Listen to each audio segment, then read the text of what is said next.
Hi, Steve Fortney here for Keyboard Magazine at the NAMM show, Winter 2013, with Cyril Lance from Moog Music. Hey, how you doing? It's good to see you again. It's good to see you as always. Yeah. And you've probably heard about it, the Sub Phatty, which there's nothing really sub as in inferior about it. Sub means low end. And it's kind of like, well, never mind. What is it kind of like? What is it kind of like? It's a classic analog synth architecture, definitely in the Little Phatty family, but it's definitely been re-envisioned. And so in terms of the large architecture, we've really tried to create a small portable one knob per function synthesizer, but it's got 16 presets on it, organized in 4 banks and 4 patches. So just enough preset structure to be usable on a gig, but not a huge user interface to get, to get bogged down in. Exactly, that's exactly the word I was looking for. Classic 2 oscillators like the Little Phatty, classic Moog 4-pole ladder filter, and the 2 VCAs, and modulation section with 6 sources. You got triangle, square, ramp, saw, sample hold, and filter EG. But where it starts to differ a little bit from the Little Phatty is in some of the architecture. First of all, in the modulation source, you have 3 separate modulation amount knobs. So for a single source, you can control how much goes to pitch, how much goes to filter, and how much goes to modulating the waves. Right. We can also... so the waveform type can be a modulation destination in of itself. Yeah. And we can also determine whether we want the pitch amount to only modulate oscillator 2, which is kind of cool for some kind of cool droney kind of sounds. Where you're going to have a steady pitch underneath and a modulating thing on top of it.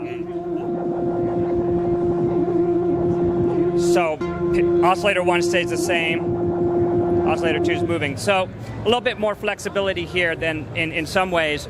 On the oscillators have been there's a new oscillator design versus the Little Phatty. So it's a different oscillator core. It's very temperature stable. Doesn't need a warm up time as long as if you start it from freezing, of course, it's going to change things. But so a very temperature stable and a very crisp and really great sounding oscillators. So that it sounds a little different, but it shares the same wave shaping circuit as the Voyager and Little Phatty, and so has a very common vocabulary. So the Sub Phatty can really capture all the sounds of the Little Phatty and the Voyager, if you're using 2 oscillators on the Voyager, of course. But and then in the mixer section, you've got your oscillator, but you've also got a sub oscillator for... hence the sub. Yeah. This is what we mean by sub. So it enables you to get a really big bass sound.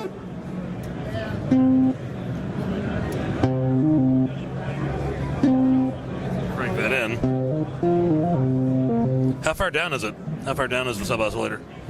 How many octaves down? One octave down, yeah.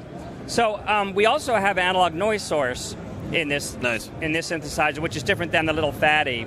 It allows you to get some great percussive sound, so some great kick drum sounds. So that's another feature. Also some kind of cool kind of metallic sounds. Nice. Is there any FM going on there, or is it just... There's no FM modulation, yeah. Well, it sounded like there was for a second. But... One of the things we did differently on the Sub Phatty is change the way you can overdrive the filter.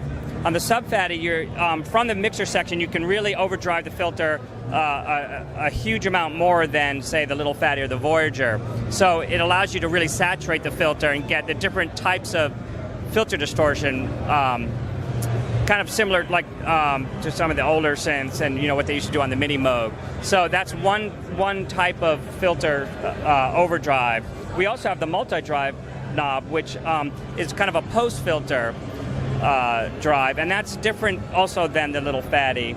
The multi-drive does both OTA distortion and also a classic FET distortion. Okay. So it gives you a much different vocabulary if you want to use that. So it can go from a classic clean Voyager Little Phatty sounding synth to really creamy, overdriven filter to a really aggressive FET drive. And the multi-drive can go from, very smooth asymmetrical tube-like distortion all the way up to very aggressive, complete asymmetrical clipping. So very kind of hard buzzsaw, yeah. Yeah, and if you combine that with the different filter and resonance settings, you get some really aggressive and dynamic sound. Let's hear going through the range of it on like a bass sound. All right. So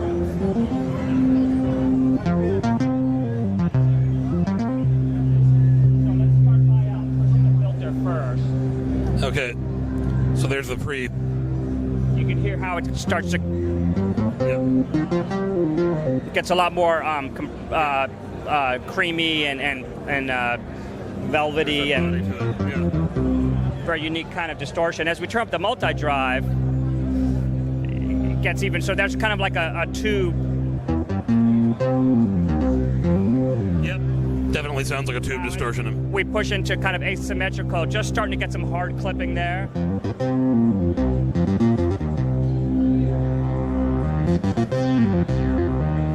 Now we go all the way into multi-drive. You can start hearing how the edge comes in. Let's turn this down a little bit.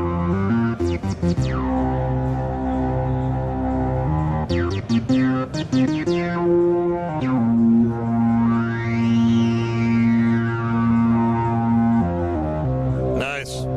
Nice. Add a little bit of noise.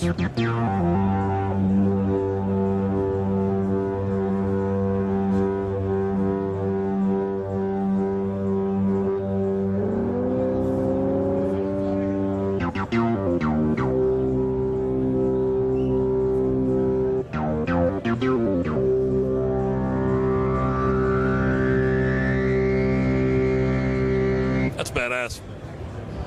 Yeah, so it's you can go all the way from very clean, classic, vintage, analog synth sounds and take it far, far, far beyond.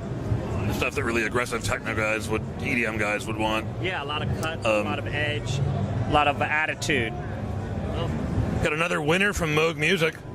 Sub Phatty analog synthesizer, sub oscillators, lots of modulation options, and the very cool multi-drive on the filter, which we just saw. And that is $12.99, $11.99? $10.99 MS. $10.99. I was high. It's $10.99 SRP. So there you go, and will be available soon, right? Shipping, I think this next month. Yeah. Fabulous. Well, Cyril, thanks for the look. Thank you very much. Appreciate it.